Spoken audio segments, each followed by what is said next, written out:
disfrutando de la presencia de Dios. Entonces el Espíritu Santo en mi vida, dentro de mí, de una manera no tendrá esa validez como lo tiene actualmente, porque Él ha venido a consolar. Entonces mi vida es sellada con el Espíritu Santo hasta que yo pueda adquirir la herencia que el Señor me prometió. Entonces eso nos habla también de identidad, pero también nos habla de esperanza, de que si tenemos el Espíritu Santo, hermano, también vamos a recibir lo que el Señor nos promete. Segunda de los Corintios 5:17. Todos lo sabemos, segunda de Corintios 5:17. ¿Sí o no? Dice, de modo que si alguno está en Cristo, nueva criatura es. Las cosas viejas, he aquí todas son hechas nuevas. Y quiero llamar la atención en la palabra nueva criatura es. Es interesante, porque no está diciendo que yo quiero ser un creyente, porque yo quiero ser un gallo y me pongo plumas de mentira, o me pongo una peluca. Está diciendo que yo soy transformado en una nueva criatura, una nueva creación. Aquella creación que siempre busca agradar a Dios, aquella creación que se apasiona por Jesucristo, aquella creación que oye la voz del Señor, aquella creación que busca hacer la voluntad de Dios. Y a partir de mi vida, de que yo tuve un encuentro con el Señor, el Espíritu Santo vino a mi vida. Una de esas obras que hizo el Espíritu Santo fue hacerme una nueva creación. Destruir la vieja vida, la vieja criatura, y hacer una nueva creación. Con una nueva naturaleza que busca agradar a Dios. Allí comienza mi identidad como cristiano. Ahora pregunto, ¿ha ocurrido esto en tu vida? Gálatas capítulo 2, versículo 20 también nos dice cómo empieza una persona a tener identidad. Gálatas capítulo 2, versículo 20 dice de la siguiente manera. Quiero que lo leamos todos juntos. Es un texto conocido, pero quiero que lo hagamos todos juntos a unísono. Dice así, ¿ya lo tienen? Gálatas capítulo 2, versículo 20.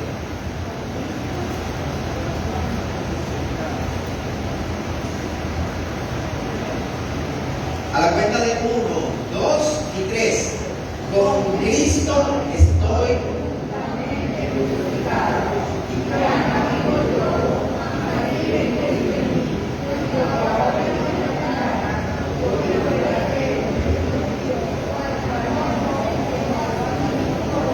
Amén. Con Cristo estoy juntamente crucificado. Y ya no vive quién, sino quién vive. Porque soy una nueva creación. Y por lo tanto tengo una nueva identidad. Tengo rasgos diferentes de lo que yo tenía. ¿Amén? ¿O no? ¿Me está entendiendo? ¿Me estoy explicando? Continuemos. De manera, hermano, que una persona adquiere su identidad al momento de que haya una transformación en su vida por medio del Espíritu Santo. A partir de allí, todo creyente, escuche bien, a partir de ese momento, todo creyente permanece y persevera en todo lo que significa ser cristiano. Ya recibió el sello del Espíritu Santo. Ya recibió esa garantía de que realmente es un hijo de Dios. A partir de ese momento que yo recibo el Espíritu Santo, entonces comienzo a perseverar y comienzo a permanecer en todo lo que significa ser cristiano.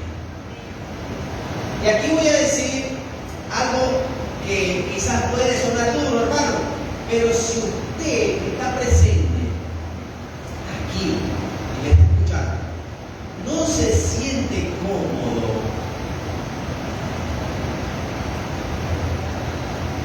con el Evangelio de Dios, siente que el Evangelio es muy duro, siente que el cristianismo es muy exigente. Si usted no está entendiendo la palabra de Dios, yo le invito a que salga de este lugar y busque otro grupo, porque usted no pertenece a este grupo.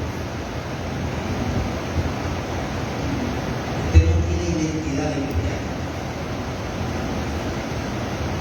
Y ahora veo a los pastores, bueno, yo soy un hombre, pero voy a ver ahora a los pastores. Y vemos a veces muchos pastores, hermanos, usando la metáfora de un domador de leones en un circo. Que el león representa al cristiano y el pastor representa a aquel hombre con una silla en blanco. Y comienza el pastor a darle instrucciones. Pero te vas a portar bien, que tenés que hacer la voluntad de Dios, que tenemos que ofrendar, que tenemos que asistir a la iglesia. Y ahí está. Y el otro, el cristiano está con un lema. Esa figura la vemos normalmente en la iglesia. El pastor detrás de las ovejas, tratando de obligarlas a que hagan la voluntad de Dios. Y las ovejas no quieren hacer la voluntad de Dios. ¿Por qué no quieren hacer la voluntad de Dios? No lo quieren hacer porque simplemente no son ovejas del Señor. Hermano, y si usted necesita que se le esté forzando a hacer la voluntad de Dios, salga de este lugar porque usted no pertenece al Señor.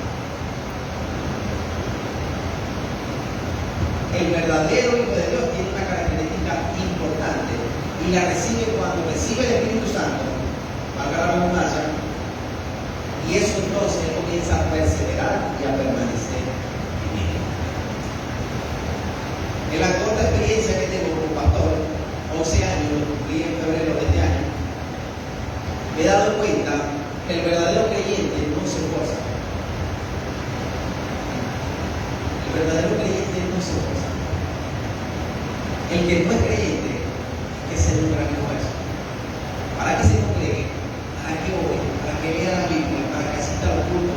¿Para que apoye el evangelismo, la obra social y todo aquello? Hay que hacer grandes esfuerzos. Y muchas veces, hermanos, los pastores terminan cansados lidiando con cabras. Y usted sabe lo que me refiero, que una cabra no es del redil. En una ocasión, le cuento esta experiencia, estaba viendo dos animalitos, una cabra y una ovejita. Y ambos estaban recién nacidos. Pero me llamó la atención. Yo estoy viendo así parado y sale la ovejita detrás de la mamá comiendo. Y sale la cabra con su hija también, pero la cabra también sale con su mamá, pero corriendo y brincando y montándose en cosas.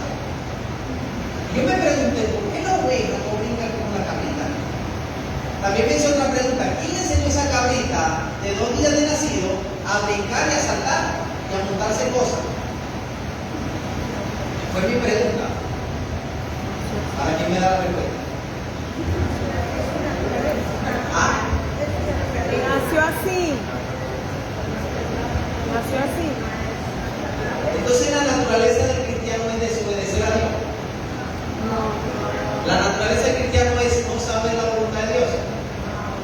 La naturaleza del cristiano es agradar a Dios obligadamente. Si eso está pasando en mi vida, entonces mi identidad, mi naturaleza no es de ser un hijo de Dios, sino que mi naturaleza es animal, terrenal y diabólica. ¿Cuánto dicen amén? ¿Cómo fue esa hermana? Amén. Quiero citar, hay muchas características, pero voy a citar 3 características de las cuales tiene un creyente que realmente está identificado con el Señor, que tiene ese distintivo en su vida. En primer lugar, vámonos a Juan, el Evangelio según San Juan, capítulo 10, versículos 3 y 4. Allí nos va a dar la primera característica que quiero compartir con ustedes sobre una persona que realmente tiene identidad. Juan capítulo 10, versículos 3 y 4. Vamos a leer el versículo 2, perdón. Dice así, si ya lo leen. Juan capítulo 10, versículo 2 al 4 dice: mas el que entra por la puerta, el pastor de las ovejas es. A este abre el portero y las ovejas ¿qué hacen? Pregunto, entonces, ¿qué distintivo tiene una oveja del Señor? Oye su voz. Y luego dice, y a sus ovejas llama por nombre y las saca. Y cuando han sacado fuera todas las propias, van delante de ellas y las ovejas le siguen. Porque ¿qué? 5. Dice, mas al extraño no seguirán, sino que harán. ¿Por qué huyen? ¿Cuántos cristianos están corriendo detrás de una falsa doctrina? ¿Cuántos?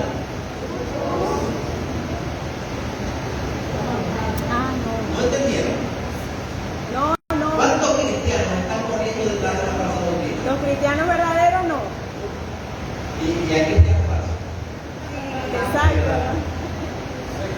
Ninguno.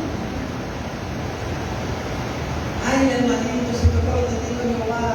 ¿Qué vamos a hacer? ¿Vamos a orar por él? No. Entrégueselo a Satanás. Ese es de Satanás. Nunca fue. No tiene identidad de cristiano. Porque el verdadero cristiano oye la voz de su pastor y le sigue, reconoce la voz de su pastor.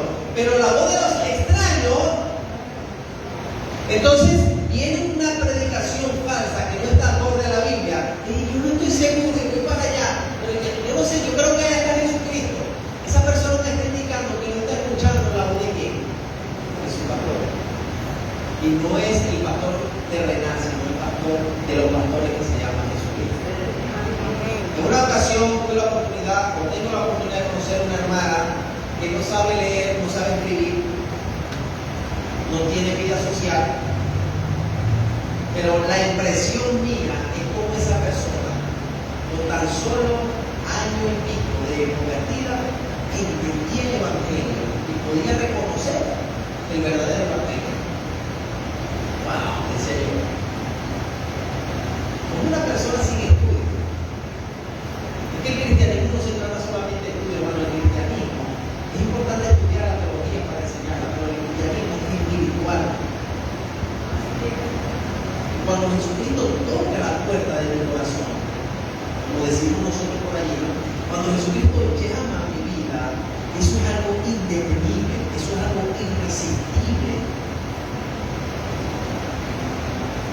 Y cuando yo pruebo manjares que el Señor me ofrece, cuando yo pruebo las delicias de la presencia del Señor, que hay delicias a su diestra y a su siniestra, cuando yo pruebo las bondades y las maravillas de Dios, yo entonces no voy a desear comer la algarroba que el mundo me ofrece.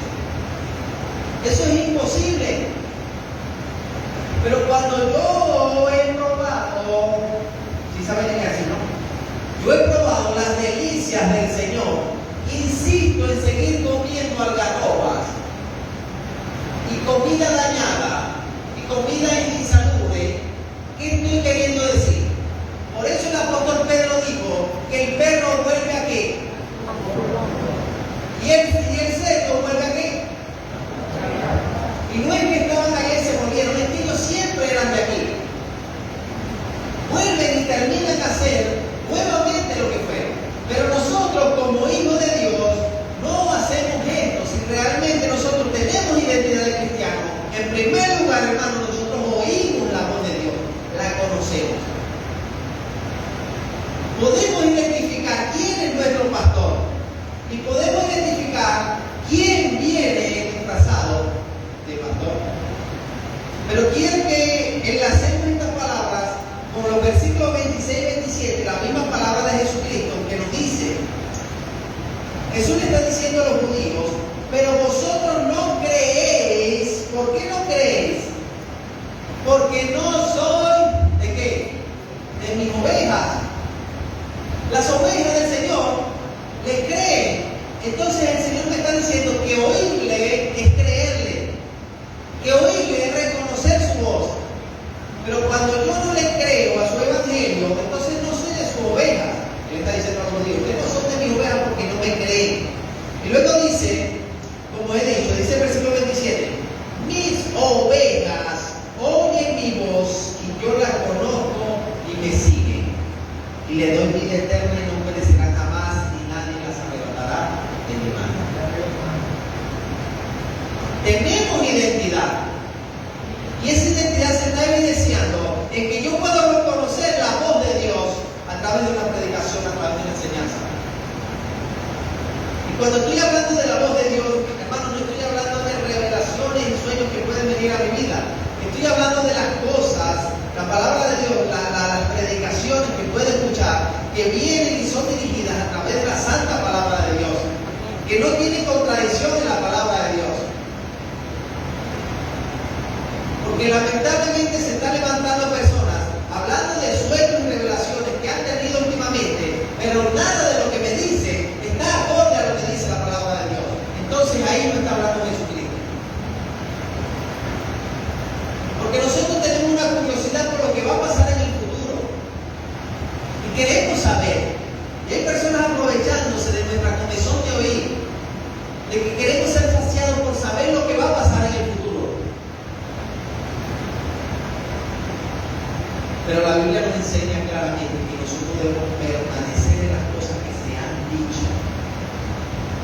Y la Biblia no pasa de moda. Ella es eterna. Y el cristiano verdadero oye. Y tanto oye, cree. Y como cree, reconoce la voz de su pastor. Y por lo tanto, hermano, no debo estar forzando a nadie a que obedezca al Señor. Solamente debo estar estimulando, recordando, porque soy instrumento del Espíritu Santo. Amén. ¿Cuántos se sienten que son verdaderos creyentes? No lo voy a mirar, por si acaso. Esto es para tomar. Una vez me pasó así, iba a agarrar el agua y digo, no, es calor.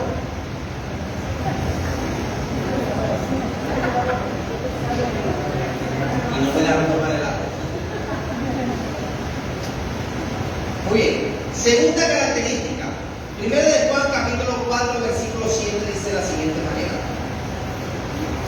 Primera carta de Juan, capítulo 4, versículo 7, dice de la siguiente manera.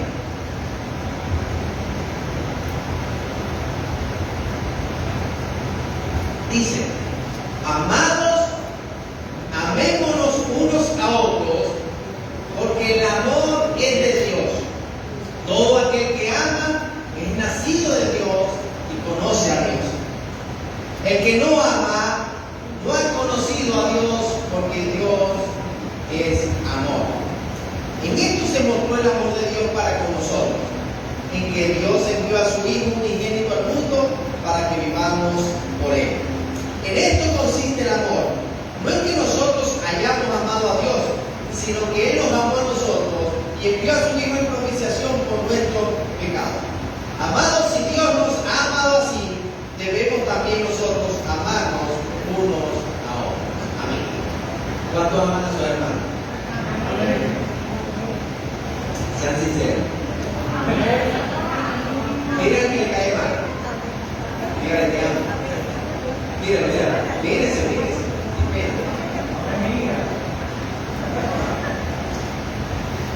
¿Cuántas personas hemos visto fuera de la iglesia haciendo mejores obras que los que están dentro de la iglesia? ¿Qué pasa allí? Quiero explicar, hermano, yo me imagino que usted lo sabe, pero en la Biblia, o en el griego koiné, que se le conoce, el griego común, cuando fue escrita la Biblia, se usaban 4 palabras para referirse a amor. Y esas palabras tenemos que diferenciarlas. Primero es la palabra ágape, segundo es la palabra filia, tercero es la palabra eros y cuarto es la palabra storge. Entonces, este tipo de amor tenemos que diferenciarlo porque Juan está escribiendo y nosotros aquí en el español decimos amor a todo. Pero él está diciendo el amor storge, por ejemplo, que casi no se encuentra en la Biblia, pero se usaba. El amor storge es el amor que se refiere de padres a hijos. Y ese amor es totalmente condicional, porque usted ama a sus hijos porque son sus hijos. si no fueran sus hijos, te los aprecia, pero no los ama como hijos. ¿Estamos de acuerdo? El amor de Dios es el amor de pareja, es la atracción que yo puedo sentir físicamente por una persona. Entonces, cuando yo estoy enamorado de una persona, cuando en aquella época estaba enamorado de una persona, ellos normalmente escribían Eros. ¿Ok? Y ese era un amor de atracción. Yo no puedo decir que siento Eros por el Señor, pero sí puedo decir que siento Eros por mi esposa. ¿Me estoy explicando? Está la otra palabra, que es la palabra filia, que es de la palabra familia. Esa es la palabra que se refería para el amor común que se expresaba en ese momento.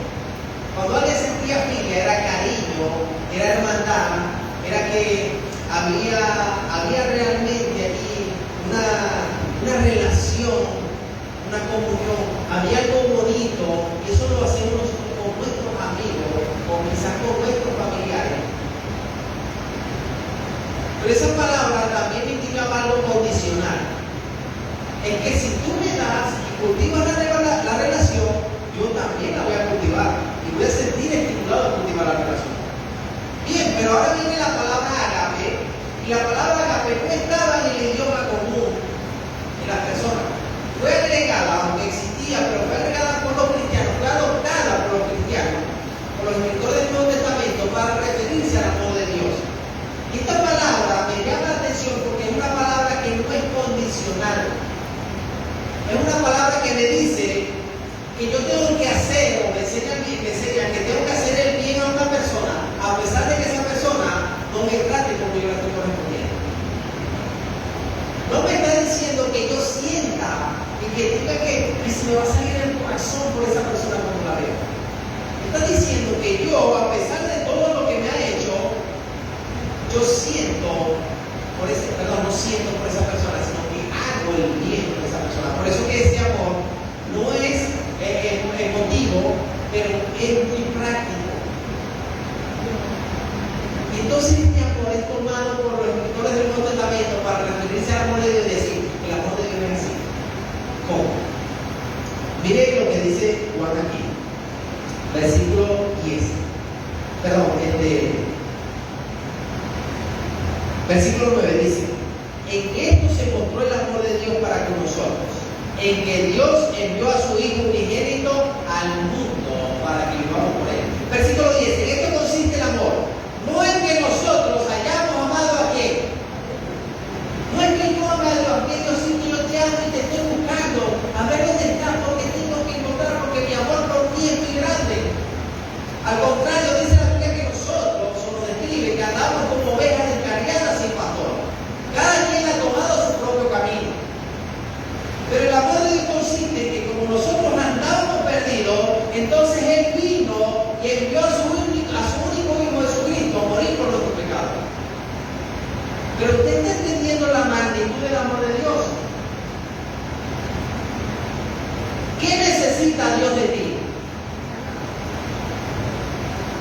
¿Qué le puedes ofrecer a Dios? ¿Quiénes somos nosotros para que Dios envíe a su único Hijo? Y le voy a decir otro dato. A pesar de todo eso, Dios, que es soberano y es omnisciente y que trasciende los tiempos, sabía que nosotros le íbamos a ser infieles, que todos los días le fallamos. Él sabía eso. Pero a pesar de eso, Él decidió enviar a su único Hijo. ¿Ven? Y Juan dice, ese amor lo tiene el cristiano.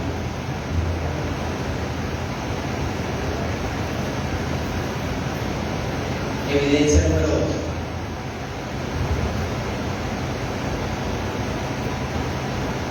El creyente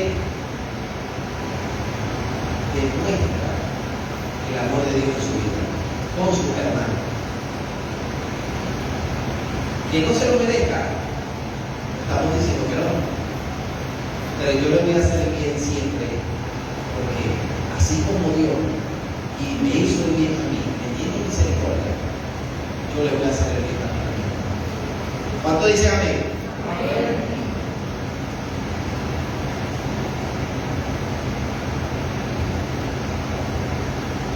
las iglesias, hermanos, estamos viendo algo muy crucial.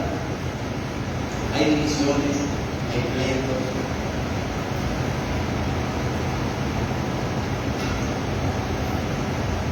Las diferentes sectas u organizaciones, muchas de ellas vinieron producto de pleitos internos dentro de la iglesia.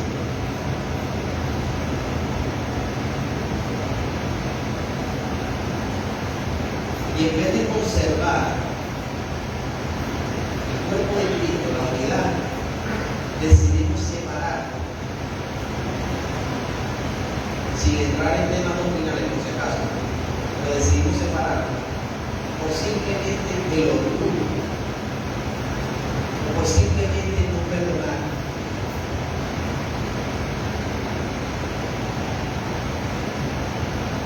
Y cuando eso sucede, mi hermano, estamos frente a una persona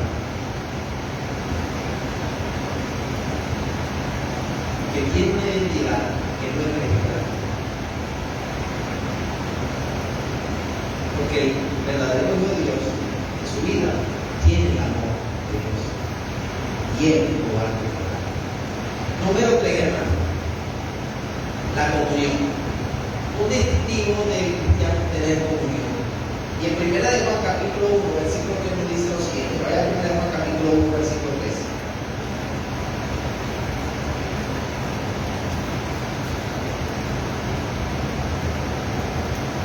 Lo que hemos visto y oído, eso os anunciamos, para que también vosotros tengáis comunión con nosotros, y nuestra comunión verdaderamente es con el Padre y con su Hijo Jesucristo. Estas cosas os escribimos para que vuestro gozo sea cumplido. Muy bien, el apóstol Juan dice que lo que ellos vieron y lo que ellos han oído, eso es lo que ellos testifican. Ahora, se ha preguntado por qué Pablo dice que debemos fundamentarnos en la doctrina de los apóstoles, de los 12 apóstoles que el Señor Jesucristo dejó, pero sacando a Judas, porque los apóstoles, para poder ser apóstoles, tenían que haber vivido con el Señor Jesucristo, haber andado con Él, ¿okay? Haber escuchado sus enseñanzas directamente de Jesucristo. Y entonces las únicas personas que tenían de primera mano lo que el Señor Jesucristo dijo y a quien el Señor entrenó de primera mano fueron a los 12 apóstoles, o a los 11, agregamos al apóstol Pablo después. Entonces, cuando Pablo dice fundamentando la doctrina de los apóstoles, está diciendo, vayan a las personas que estuvieron más cerca con Jesús, porque ellos saben la doctrina que Jesús dejó. Recuerden que en aquel momento no había video, no había audio ni tampoco había facilidad de imprenta. Entonces normalmente las enseñanzas eran transmitidas por medio de la voz, por medio de enseñanza, explicación, incluso. Y cuando el apóstol Juan dice, nosotros lo que hemos visto, dice Juan, yo que soy apóstol, que se incluye, nosotros los apóstoles hemos visto la gloria del Señor. Juan dice, hemos visto la gloria como el unigénito del Padre, lleno de gracia y de verdad. La hemos visto, pero también hemos oído su enseñanza. Y Juan fue uno de los que estuvo en la transfiguración con Jesús. ¿Ok? Y sabía de primera mano las enseñanzas de Jesús. Y él dice, eso que Jesús me enseñó a mí, yo se lo estoy enseñando a ustedes. ¿Para qué? ¿Ah? Para que también vosotros tengáis comunión con nosotros. Y aquí Juan está hablando de un tipo de comunión que nosotros muchas veces no conocemos. A ver, la comunión, vamos a tener comunión, hermano. Usted se levanta y le da un abrazo al que tiene al lado. ¿Le parece bien? Tenemos un abracito al que tiene al lado. Eso es. Qué bonito, ¿verdad que sí? Es muy bonito, muy lindo. ¡Wow! ¿Cómo nos encanta abrazar?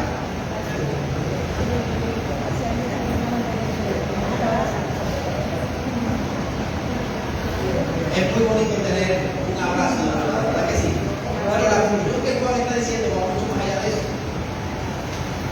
Él dice, yo no le estoy mandando a dar abrazos en la iglesia, ni eso, aunque es algo lindo, algo bonito. Le estoy diciendo, le estoy compartiendo nada más y nada menos que la doctrina de Jesucristo para que ustedes tengan comunión conmigo. De manera que Que puede ser que yo te abrace o no, pero si tenemos la misma enseñanza de Jesucristo, tenemos comunión. Bueno, ¿sí o no?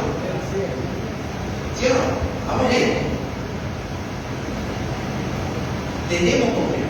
Ahora eso me permite a mí analizar cómo vivían los cristianos de la primera época. Hechos capítulo 41, hermano. Y mire algo interesante. Aquí este texto también conocido, usado otro texto conocido. Hechos capítulo 2.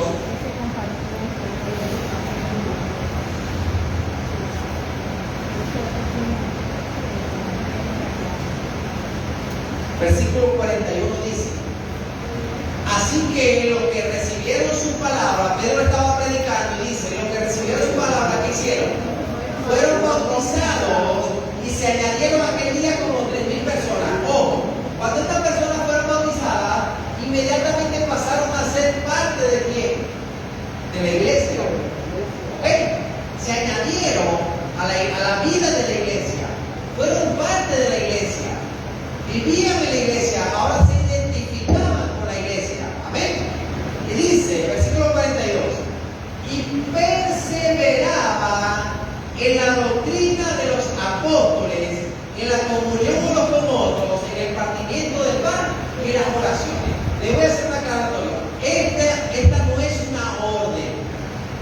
Esto fue un hecho que ocurrió en la primera, el inicio de la iglesia primitiva. Pero quiero resaltar que como no fue una orden, no fue impuesto, fue algo que surgió, amén, a partir del momento de que ellos recibieron una identidad cristiana. Y como recibieron la identidad cristiana, ahora el Espíritu Santo está en su vida y los mueve y los conlleva siempre a hacer la voluntad de Dios. Y les recuerda y les enseña las cosas que Jesús dijo que les enseñase. Y entonces automáticamente las personas que comenzaron a perseverar en qué? En la sana doctrina, la doctrina de los apóstoles, comenzaron a perseverar en la comunión unos con otros, en el partimiento del pan y en las oraciones. Fueron obligados. Tuvieron que aplicar estrategias para que la gente no dejara de congregarse. ¿Ah? Métodos de marketing. Tampoco, ¿verdad que no? No. Porque eran personas realmente con identidad cristiana.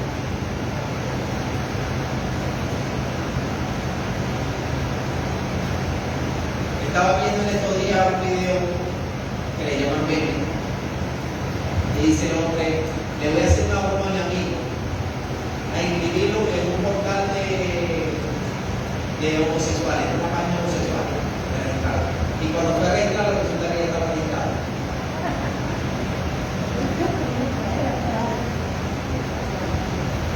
Quedó sorprendido. ¿Qué hace aquí? ¿Él de aquí? ¿O sí? No sabía. Una sorpresa.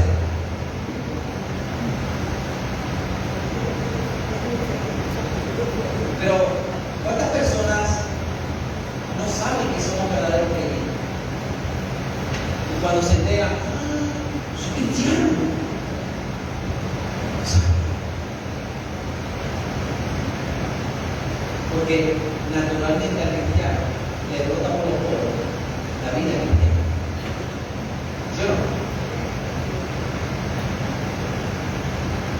Congregarse todos juntos para escuchar la palabra de Dios es algo que nos gusta hacer. Alabar a Dios es algo que nos gusta hacer. Proclamar el nombre de Cristo a través de la predicación es algo que nos gusta hacer. Hablar con Dios a través de la oración es algo que nos gusta hacer. Y si no, esa persona tiene identidad de otra cosa, pero no de Cristo. Y dice el versículo 43, sobrevino temor a toda persona, muchas maravillas y señales eran hechas por los apóstoles. Todos los que habían creído estaban juntos. Todos los que habían creído estaban juntos y tenían en común todas las cosas. Y vendían sus propiedades y sus bienes y los repartían a todos según la necesidad de cada uno. Nadie los obligaba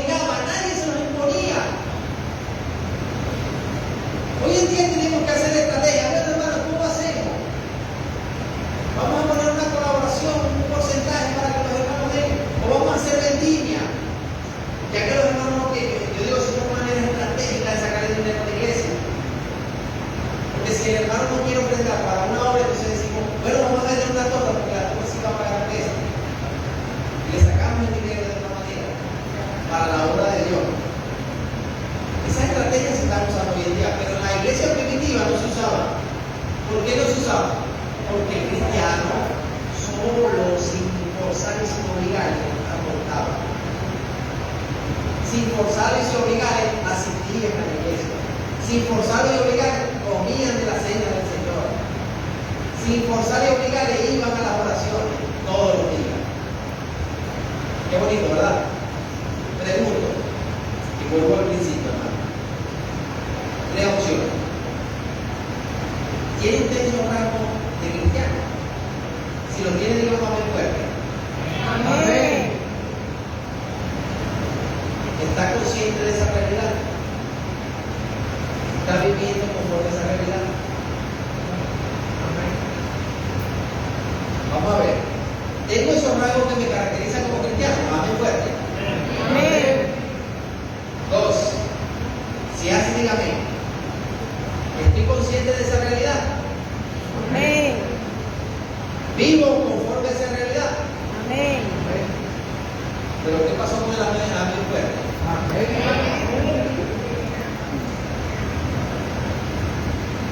¿Tengo los rasgos que me identifican como cristiano? Amén. ¿Lo estoy evidenciando? Amén. No tengo los rasgos de ser cristiano. Está bien, vale, puede decir amén. Jesús dijo que el verdadero creyente se conoce por los frutos. Entonces, ninguna mata de mango te va a dar mamón. ¿Verdad que no? Ni la mata de cotuperí me va a dar naranja. ¿Por qué? Porque internamente su composición química y molecular está diseñada para dar, bien sea mango, o bien sea mamón, o bien sea mandarina, o bien sea naranja. Un cristiano no puede dar fruto de un no cristiano. Pero un no cristiano tampoco puede dar fruto de un cristiano, aunque intente parecerse. Así que, hermano, sepa y entienda lo que dice la Biblia. Sepamos lo que entendamos que dice la Biblia.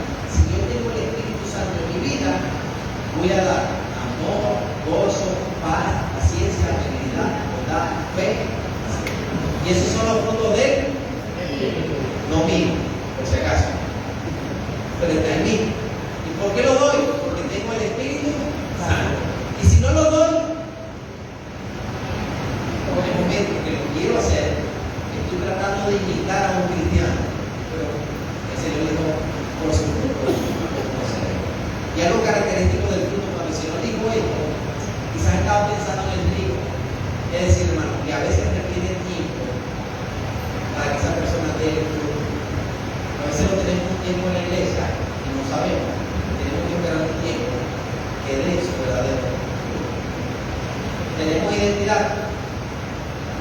¿Sí o no? Entonces, hermano, vivamos como cristianos. Yo les motivo y les exhorto que podamos ser más apegados a la verdad, que podamos integrarnos más como cristianos, como iglesia, que podamos apoyar lo que es la obra de Dios, trabajar, hermanos, por levantar nuestra iglesia, por llevar el nombre de Cristo a otras personas, por hacer el bien a que lo necesitan. Amén. Y quiero finalizar, hermano, y disculpe el capitán, pero hablando del culto unido,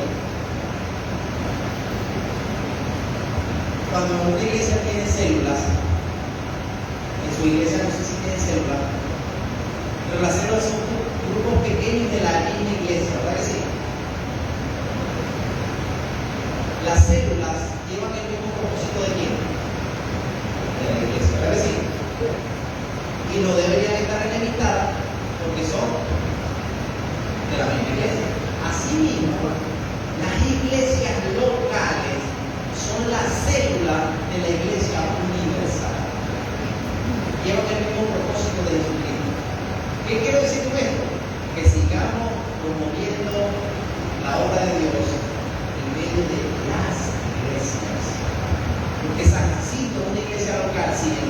pero es también parte del cuerpo de Cristo.